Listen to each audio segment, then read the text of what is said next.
Hi everyone, welcome to Anu's classroom. Here we are in we have reached the end of our course on strategic management. That is right. This is the last video in this course, and in this video we'll talk about evaluating our implemented strategy.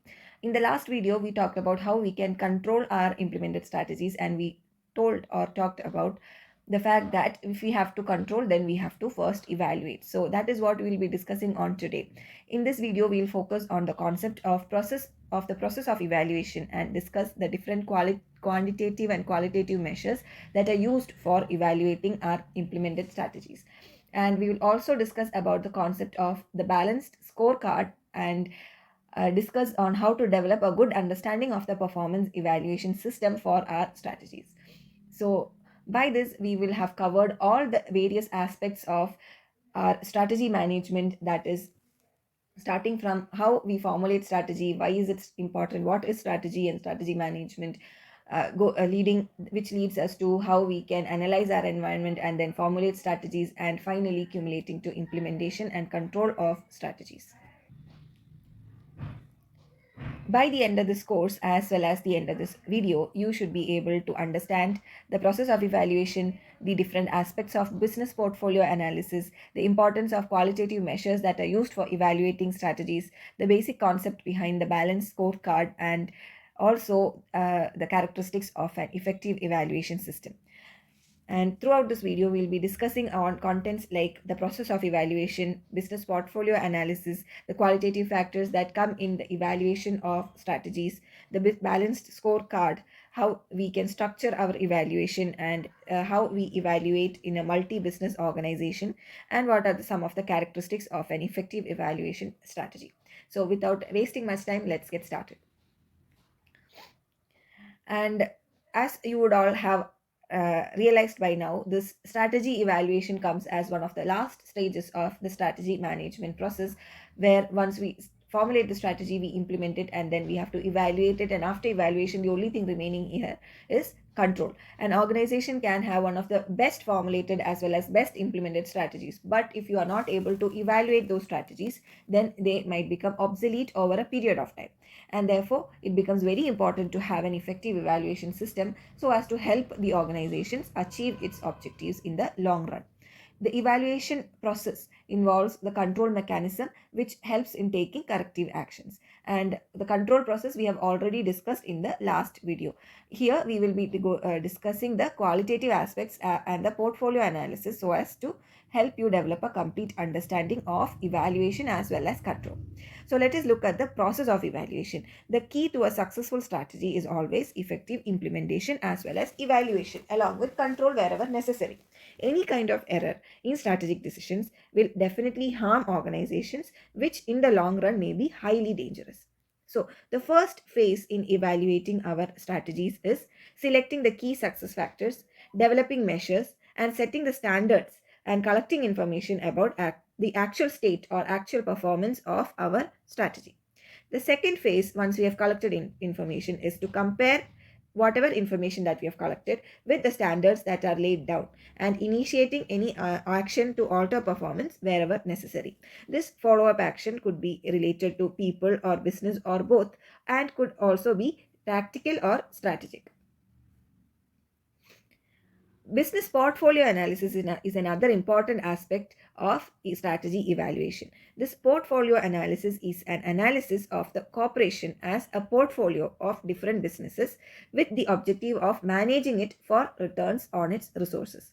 This portfolio analysis looks at the corporate investments in different products or industries under the common corporate jurisdiction. It takes into consideration aspects like the organization's competitive strengths, resource allocation pattern, and industry characteristics. It is primarily concerned with balancing of the organization's investments in different products or industries, and it is useful for a highly diversified and multi-product companies that operate in a limited market. Portfolio analysis is one of the methods to assist managers in evaluating the strategy. Like for example, you can think of business portfolio analysis as, when you talk about it, you can think about the Reliance group of industries might do it, or Aditya Birla group of industries might do it, because they have businesses that are operating in what you can say diverse sectors and diverse market. They are multi-product companies. Reliance Industry is an umbrella organization for many, many, many things. You very well know, right? We all know. Same goes with the case with Tata's, Adani. There are a lot of different products that come under the same hood, and therefore they all undergo business portfolio analysis. The different types of portfolio analysis, we have mainly two. First is the BCG, growth share metrics. Okay, that is based on the premise that a majority of the companies can carry out multiple business activities in a number of different product market segments. And then we have the McKinsey matrix or the General Electric matrix, which uses market attractiveness as not just a growth rate of sales of the product, but as a compound variable which depends on different factors that influence the future profitability of the business sector. So before we move into the remaining different types of what you can say business portfolio analysis, we will look at this BCG's growth share matrix as well as McKinsey's matrix a little bit more in depth. Then we will go ahead and look at the various other different portfolio analysis techniques. Okay, so first let us look at the BCG's growth share matrix. So in this way of portfolio analysis, we are looking at the growth share. Okay, from this itself you should you can relate it. Okay, it is, we are looking at the relative market share of our organization. Okay, and we are comparing it with our business's growth rate percentage. So according to this, okay, the organizations are actually, or our growth rate or portfolios are divided into four different types. Okay, we can have cows, okay, dogs, we can have stars, and we can have question marks.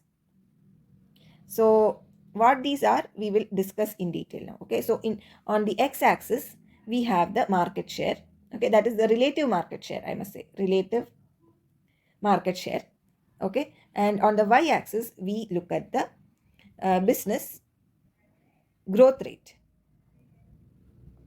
of our organization. So the relative market share versus the business growth rate, we plot a graph like this. Okay, and the what you can say over here, if we plot this graph like this, we are talking about it as increasing, right? So we need a small adjustment here. Okay, we will write it down, okay, a little bit later. The what is where cows lie and all that, we will write it down a little bit later. Now suppose our business growth rate and our relative market share is very less. Okay, it comes over here, means that type of portfolios are called dogs. Okay, but with a what you can say a good amount of business growth rate, and if our market share is improving, then they are called cows or cash cows. Okay, though they are not the business is not growing per se in a very great manner, but their market share, the relative market share is improving, means they are cash cows. Okay, if the relative market rate is also not that great, and if the growth rate is also not that great, then they are called dogs. Okay, so because their growth rate is also not great, relative market share is also not great, so their profit also will not be that great. Similarly, if you have what you can say a low business growth rate, if we have a high business growth rate, okay, a high business growth rate, but a relatively what you can say less market share over here, okay, a relatively less market share, but you are growing rapidly, then your organization's positioning or your portfolio poses a question mark. Okay, so what is it actually? Your market share, relative market share is not growing, but your business is growing. How, right? It raises that question mark. So that kind of portfolios are called question mark portfolios. Now you're tremendously improving your market share and your business is also booming so nice, means that is the best sector where we hope to be, right? So such sectors are called stars, and this is where we all hope to be. Okay, this is the place we all tend to avoid. Okay, and this is the place where we all hope to be stars. So this is how portfolios are divided or classified based on the BCG's growth share metrics. So I hope you understood that. Now let us look at the next one, that is the McKinsey's metrics. So in the McKinsey's metrics or the General Electric Strategic Business Planning Grid, we divide industry attractiveness in with what you can say as a grid. Okay, so let us make that grid. Okay, we are creating an industry attractiveness grid. Okay, and we can mark it as low attractiveness, medium, and high. And we are what you can say comparing it with the competitive position. So over here we have the industry attractiveness, and in the x-axis here also we are dividing it into low, or let's say we can divide it into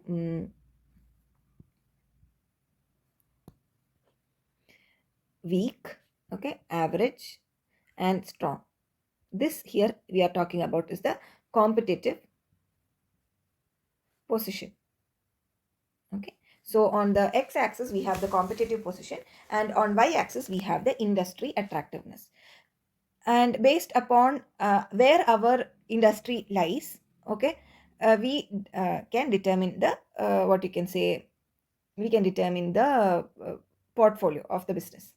And over here this market attractiveness or the industry attractiveness, it is not just the growth rate. Okay, that like we saw in the earlier BCG analysis, it's not just the growth rate, but it depends on many factors like future profitability and many things like size of market, the nature of competition, the rate of growth of sales, susceptibility to technological obsoleteness, what you can say, new products, new entrants, substitutes, entry conditions, profitability. Lot many factors are involved while we talk about the industry attractiveness as well as competitive positioning. So suppose industry is not that attractive and we don't have a great competitive position. Okay, so that is we are over here means we adopt a what you can say a stop right there strategy. Okay, so we just stop the business. That is the best thing. Our industry is not that doing that great, and neither are we having a good competitive positioning or competitive advantage means it's better we stop right there. So a stop light strategy will be adopted. Okay, so the company will not company does not expect to generate any earnings in the future, and therefore it is not going to plan for any additional investments either in that particular business. Now, suppose the industry attractiveness is high and the competitive position is also very strong. That is, if the company is over here, then it is a green signal, right? It is a good thing to do. So the company will put maximum effort and maximum investments into the business so that it can gain the maximum earnings. Okay, so at that time, what happens is that over there, it will go into a green strategy. Okay, at the same time you think about it, the industry is highly attractive. Okay, the industry is highly attractive over here, but the competitive advantage or the competitive position is not that great. In that case we go for a yellow light strategy. Okay, that is it may it may grow. Okay, you can either think of it here or even over here also medium. This is also a yellow area. Okay, we have to observe whether it is going to grow or it is going to not grow. So at that time what happens is that we are cautious in doing any major investments until and unless we can be a bit more sure that it will actually produce effects and go into this green area. So we will be a bit more cautious, and at that time we opt for a yellow light strategy or a yellow stoplight business strategy. So that is how portfolios are analyzed with the General Electric Strategic Business Planning Grid or McKinsey's Business Planning Grid. I hope this is clear to you. So let us move ahead and look at the remaining types of business portfolio analysis. So the next type of business portfolio analysis is the Strategic Planning Institute metrics. Okay, this is also known as the Profit Impact Market Strategy, and it analyzes the data provided by member companies to discover the general laws which determine the business strategy in different competitive environments, producing different profit results. In this strategy, we think about profitability as being closely linked with market share. Like, for example, a 10% improvement in profitability may be linked with a 5% improvement in our ROI, that is return on investment. Okay, so that is the Strategic Planning Institute metrics. Then we also have the Arthur D. Little's organization matrix, which links the different stages of product life cycle with that of business strength. So let us look at Arthur D. Little's organizations metrics a little bit more closely right now, and then we'll come back to the remaining portfolio analysis techniques. So in Arthur's organization metrics, because it deals with the or it tries to understand the industry product life cycle with that of your business strength. If you remember, in product life cycle, we have talked about the life cycle of a product to be divided into four. That is the introductory stage, or you can also talk about it, or name it as the embryonic stage. Okay, embryonic stage. Okay, that is one stage. Then we have the growth stage, right? And then we have the maturity stage and the eventual decline stage. So we will have four columns like this over here with respect to the product life cycle. So here is your product life cycle. Similarly, your business strength, okay, it could be weak, right? Or it could be what you can say, medium, right? Let's mark it as medium strength. Then it could be it could be favored, that is people are starting to like your product. It could be strong, you have a very strong market presence, or you might start to dominate the market finally. Okay, that is where every business wants to reach. So based on this also, so this is your what you can say, the business strength. You can demarcate it like this. So suppose your what you can say, your product is currently in its embryonic or in its growth stage. Okay, uh, no matter what you can say, what your business strength is, especially if it is in the embryonic stage, we should build our okay, build our product up. I hope now it is much more clear to you. At the same time, if it is in a growth stage and your business strength is very weak, means that is not at all acceptable. But if it is, your strength is anywhere between medium to dominating, then also you can go for the build approach. Okay, here also you can go for the build approach. Now, if your what you can say, product life cycle has reached its maturity, all right, it has reached maturity, and you have a favorable market strength, or a very strong or even dominating market strength, then it is a very good idea to hold on to that product. Okay, so here this will be hold.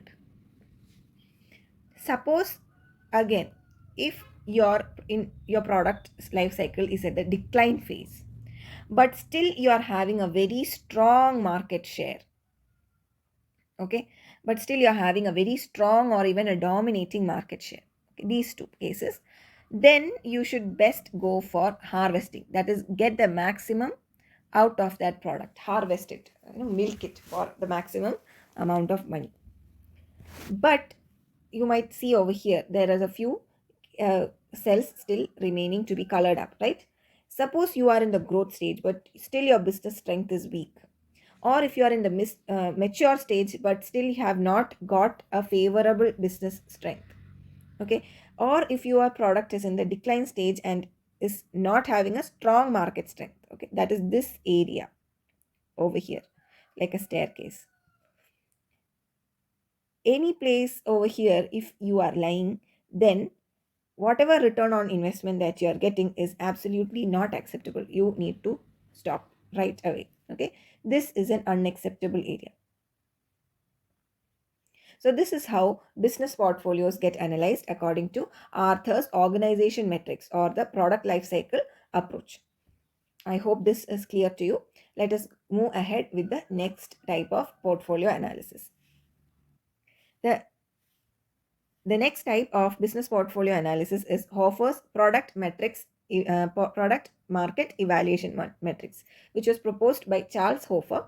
And it is a 3 by 5 matrix where the businesses are plotted in terms of their product or market evolution and the competitive position. So let us look at how we can evaluate the business portfolio using the Hofer's product market evaluation matrix now. So in this market evaluation metric, we said it is a 3 by 5 matrix. So in the x-axis, what we have is the competitive position. Okay. So the competitive position might be weak, it might be average, or it could be strong. That is the competitive position. Okay. Then the stages of market evolution, again, it could be development, it could be growth, it could be what you can say, you can talk about the shakeout. Okay, that is we are almost reaching maturity. Then we have the maturity, that is maturity to saturation, and then we have decline. Okay, so the maturity stage itself, they have divided into two parts, that is maturity and shakeout. So here it is maturity to saturation, and shakeout is reaching maturity or just in the initial phases of maturity. Okay, these are the stages of market evolution.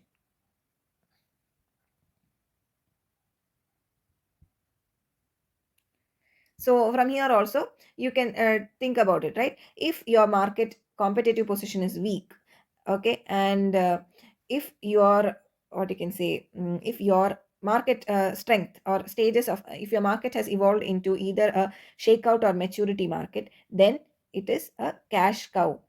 Milk it as much as possible. Okay. Similarly, if it is in the decline stage with a low market share, then it is a dog. So this is almost similar to the very first what you can say portfolio analysis method we evaluated or we learned about, the BCG metrics, if you remember. And if the business is in the development or growth stage and it has the potential to, then it definitely has the potential to be a star, right? If the competitive position is very strong and it is in the, here means, over here means it is a star. And if it is in the average position, then definitely if it is not in decline, okay, if it is in the if the competitive position is average and either you are in the growth or maturity or the shakeout part, then there is a good capacity for your organization to actually reach the star positioning. So this is how, using Hofer's product matrix evaluation matrix, we can analyze the portfolio.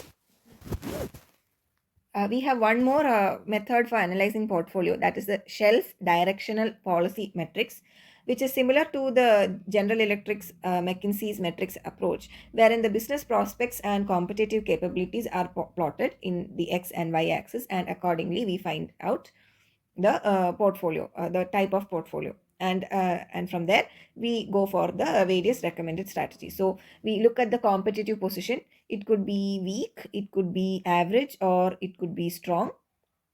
Okay, so this is the competitive positioning. And at the same time we also look at the sectoral prospects, that is the industry strength. Okay, so it could be what you can say, not that attractive, or you can say unattractive, could be average once again, or it could be very attractive. So here also we are having a 3 by 3 matrix. Okay, if you have weak competitive position and not so attractive market or sector, then we go for disinvestment. If it is average and unattractive, you can go for a phased withdrawal. If it is strong but if the sector is not so attractive, then go for the cash cow approach, that is, or harvest approach, where you try to get maximum cash generated out of it. Okay, if it is weak and the sectoral prospects are average, again go for phased withdrawal. I'll mention it as PW. If it is competitive position is average and your sectoral prospects or your market attractiveness is also average, then we can go for a custodial approach. Okay, in custodial approach, we may have many competitors, so we try to maximize the cash generation with minimal cash investments or new investments. With minimal investments, we try to get the maximum cash generated, kind of like harvest technique only. Now, if you have a very strong competitive position but your sectoral prospects are average, then you can adopt a growth or leader strategy. If your competitive position is weak but your sectoral prospects are highly attractive, then you can either go for you can either quick quit or you can double.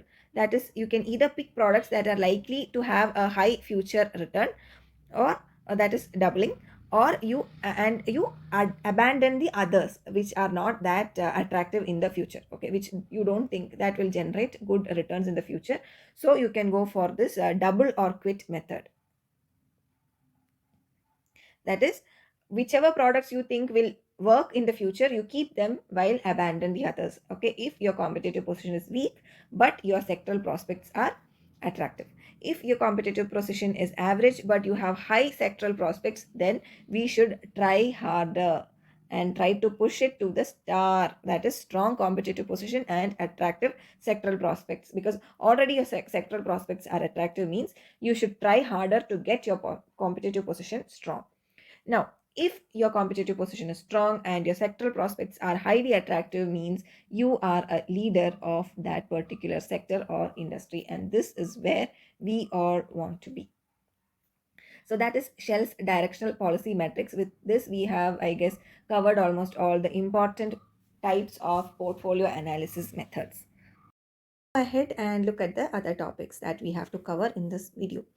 So the next is the qualitative factors. While we are measuring the organizational's performance, we have to uh, check at the qualitative as well as the quantitative aspects, because it is very important to measure, for us to measure both the qualitative as well as quantitative aspects in order to properly evaluate the uh, effectiveness or efficiency of our strategy.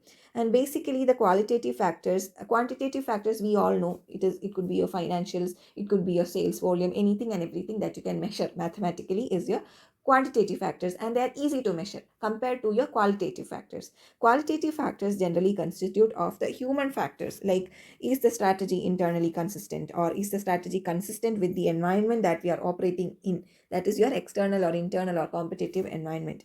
Is the strategy appropriate in view of our available resources?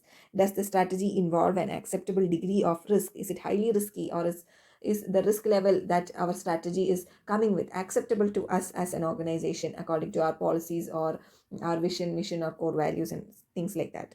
Does the strategy have an appropriate time framework, and is the strategy, most importantly, is the strategy workable? So these are the qualitative factors which we have to consider while we are evaluating our strategies implementation, its effectiveness as well as efficiency. Suppose you like how our course is going, which I hope you do. Consider subscribing and hitting the notification icon so that you will always be notified whenever we put out a new video. We have a lot more, we have a lot of courses already on our class, and we have a lot many courses that are planned in the future as well. So if you could subscribe, and if you could refer us to your friends, it would be a great help for us in serving you better and helping you better. So do consider it sincerely, a sincere request from my end. Now let us look at the balance scorecard, or BSC. Any organization, let it be private, let it be public, government, corporate, whatever it is, for profit, non-profit, it uses certain parameters as a tool for measuring its performance. And the balance scorecard is one such tool which we can use to measure the performance of a business and thereby help us in evaluating its strategy. This BSC, or the balance scorecard, is actually a management system which enables organizations to clarify their vision and strategy and translate them into action. It provides a feedback around both the internal business processes and external outcomes so as to improve the strategic performance and results continuously. So in BSC, or balance scorecard, we actually view our organization from four perspectives. That is the learning and growth perspective, the business perspective, the financial perspective, as well as customer perspective. So we look at the organization from each of these four perspectives and find out exactly how our business is positioned, okay, and how it is balanced. Like for example, You look at the financial perspective, whether the cash flow statement maintains low overheads or shared computed facilities. Are there flexible credit arrangements? We can look at the cost ratios, asset ratios, or efficiency ratios. If it is or from the customer perspective, we can check the number of sales, the available space, okay, that is getting or the number of sales that units that are getting sold. From the business perspective,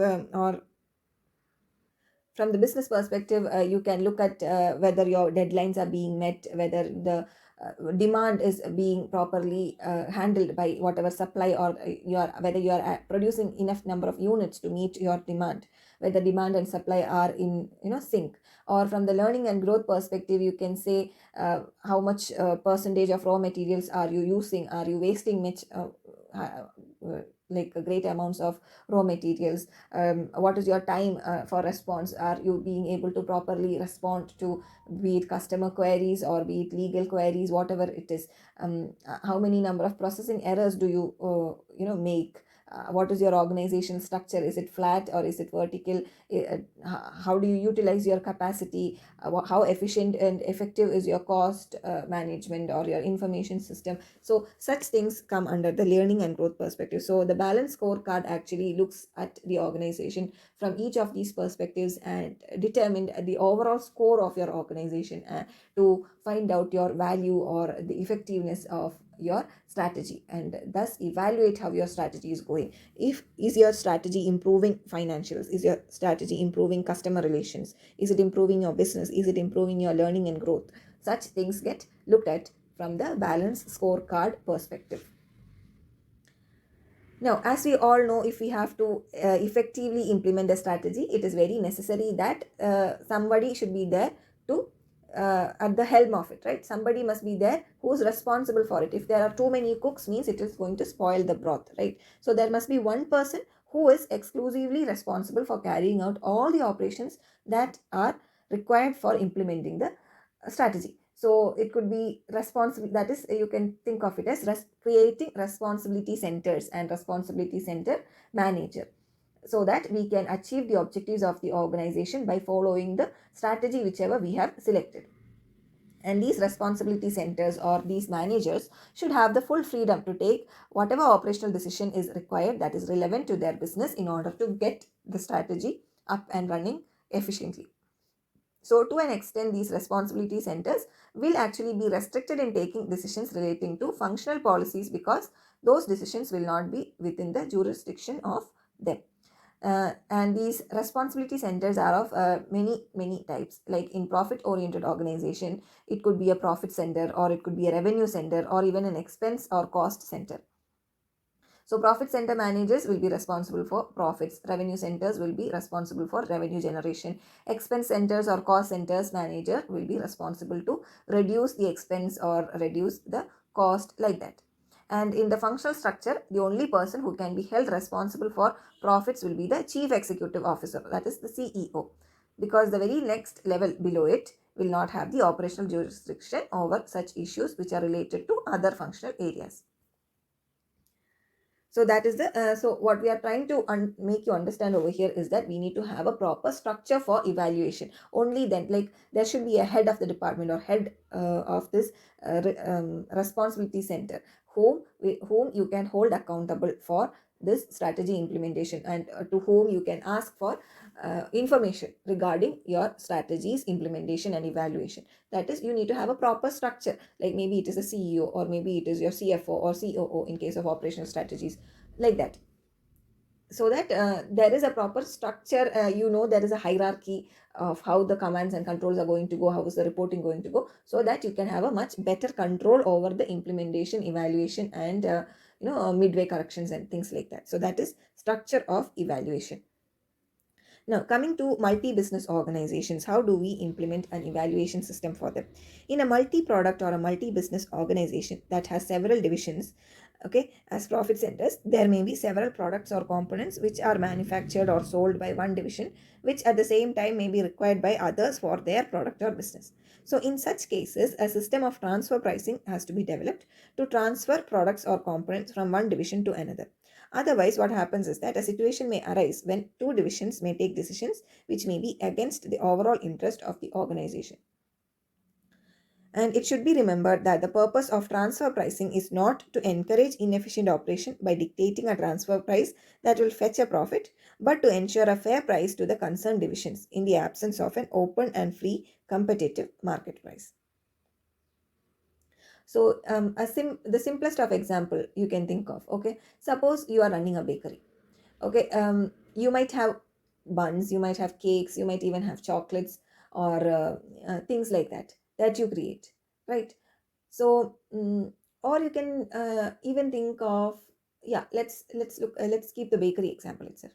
Okay, so and you might even have let's say sandwiches and burgers and things like that also in your bakery. So uh, the best example I would say for this is Lulu's food section. Have you gone there? So Lulu has its own brand of breads and kubus and burgers and nuggets and French fries. All these things are there, and on top of that, they also have their um, ready-to-eat counters where you can go and buy roasted chicken or biryani or shawarma and things like that in Lulu hypermarket. Those who have been to Y Mall in Thrissur, Tripurayar, or in the very first Lulu mall in Edapalli, in Kochi, they will definitely have come across this in the Lulu's hypermarket. Um, I I think even in I don't think in DMart it is not there. Some other hypermarkets also it is there. I think Reliance Fresh also it is there. I guess I'm not sure, but some other hypermarkets also I've seen this. Okay, I've seen this being implemented. Mm, I forgot the name. There is one famous hypermarket in Nehru Land. Yeah, so I forgot the name. So definitely you will find a lot of such hypermarkets, not just Lulu, even in the north also. Just that I can't remember their name properly right now. Maybe if I get it, I'll tell you. Okay, so let us take the Lulu example.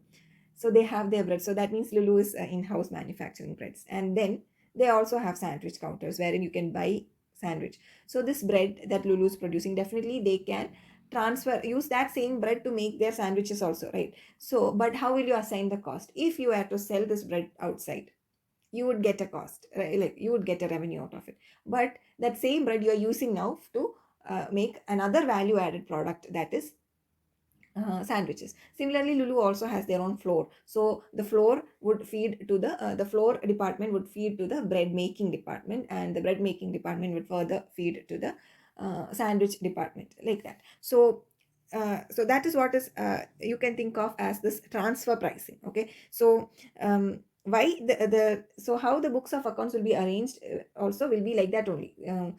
Lulu is creating one product, it is the other department is going to buy from them and then use that, and then the next department, that is the sandwich department, is going to buy bread from the bakery department and then do that, create their sandwiches, which will also be put as another a little bit higher price product to their customers. So the reason why this is called transfer pricing, and the reason why we do it is not to encourage inefficient operation, okay, but so that we can properly appropriate the cost to fetch profit and ensure fair market price to the concerned divisions in the absence of an open and free and competitive market price. So I hope you understood that. Now, the characteristics of an effective evaluation strategy are that all activities of evaluation must be economical. The information should neither be too much nor too little. The control should be neither be too much nor too less. It should be balanced. Be it information or control, it should be balanced. The evaluation activities also should relate to the organization's objectives, and it should be designed in such a manner so that a true picture can be portrayed. So, with this, we are coming to the end of our course on strategic management. If you have stuck with me so far in the course, I hope that you have enjoyed our course and you found it useful. If you have, do leave us a thumbs up, do subscribe to our channel, do share about us in with your friends in your friend circle, and help us in growing our community stronger, because the more community strength we have, the more we will be able to help each other, which is the reason why I have created this channel in the first place. So thank you very much for staying with me. Thank you very much for all your support and encouragement. If you have any doubts, you can feel free to use the comment section below. I will definitely get back to you with resolutions as much as I can. And I hope to see you in other courses as well. Thank you and all the best.